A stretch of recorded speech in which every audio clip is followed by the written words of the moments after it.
Ali stood still, staring at the wide wheat field. The sun had started to set, and the golden light reminded him of something precious, something lost. His father's watch. It wasn't just a timepiece. It was the last gift his father gave him. Before he died, a memory that ticked softly on his wrist every day. Until yesterday, while helping the workers in the field, Ali had taken it off just for a moment to wash his hands in the canal. That moment vanished just like the watch. Now, no matter how hard he searched, it was gone. Still digging? A mocking voice interrupted. It was Salman, the landlord's arrogant son. He smiled with pride, knowing Ali could do nothing. Maybe. Your father took it with him, he said cruelly. Ali's jaw tightened. He wanted to shout, but instead he turned away. Rage filled his chest, but so did sadness. Just as he stepped away from the field, a soft voice called out. Ali. I need to tell you something. It was Noor. She looked nervous. Her hands trembled. Promise me you won't be angry. Ali looked at her, confused. Noor was never like this. She was bold, honest, and had always stood by him. But now her eyes avoided his. That scared him more than anything. What is it? He asked. She bit her lip. I saw someone take the watch. His heart stopped. Who? She hesitated, then whispered, Salman. Ali couldn't believe it. The Usbeat. Same Salman who insulted his father, who treated people like dirt, had now taken the only memory Ali had left. His fist clenched. I saw him near the canal yesterday. He picked something up and walked away quickly, Noor added. I was scared to tell you, but you need to know. Ali turned away, his mind racing. How could he get it back? Salman was powerful, his family was rich. Ali was just a worker's son.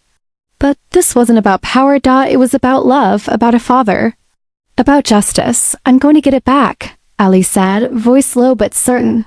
That night, Ali couldn't sleep. His eyes stared at the dark ceiling, his mind full of anger and memories. He remembered how his father used to hold his hand and teach him how to read time. Every second matters, his father used to say. Don't waste your time, son.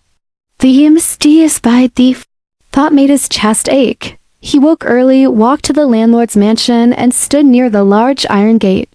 He waited. When Salman finally stepped out, Ali called his name. Salman turned, smirking. Looking for more dust, Ali?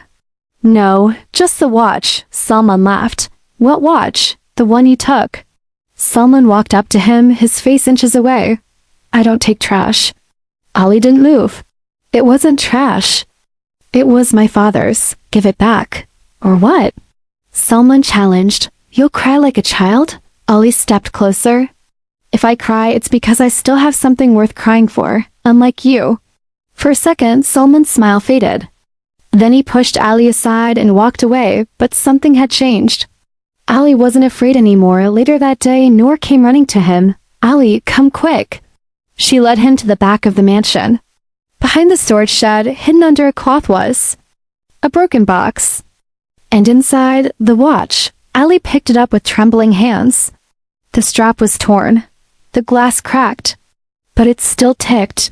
Tears rolled down his cheeks. He threw it away like garbage. Noor put a hand on his shoulder. But you found it. That's what matters. Ali held it close. The watch still worked. That small sound, it was like his father's voice again. He wanted revenge. But now, more than anything, he wanted to protect the memory. He walked to the field and tied the watch around his wrist with a piece of thread. Broken or not, it was his dot that evening. Something unexpected happened. Salman's father, the landlord, arrived. At the field. He had heard about the incident. The landlord stood tall, but his face was serious. Ali, he said, I heard you came to my house this morning. Ali nodded. I wanted my father's watch back. And you believe my son took it? I don't need to believe. I found it behind your house, he replied. Showing the broken watch, the landlord looked at the watch, then at his son, who stood behind him. Silent and ashamed. For the first time, Salman didn't speak. The landlord sighed. I'm sorry, Ali. This shouldn't have happened. Ali couldn't believe it. An apology from the richest man in the village, but he didn't want money. He didn't want drama. He just wanted respect. I don't want anything, Ali said. Softly, just don't let him hurt anyone else. The landlord nodded. Ali walked away, watch still ticking, nor beside him. Weeks passed. The field grew quiet again. The villagers looked at Ali differently now, not as a poor boy, but as someone brave. He fixed the strap with his old leather belt. Every morning he looked at it before starting work. It reminded him to stay strong, to stay honest. Salma never bothered him again. He walked with his head low, like a shadow that finally realized it wasn't the sun, nor smiled more. She and Ali started sitting under the old tree after work, talking, dreaming. One day she looked at him and asked, "Does it still tick?" Ali smiled and lifted his wrist. "Always." And in that soft ticking sound, Ali found peace, not just from the past but for his future, because some things once lost return with even deeper meaning.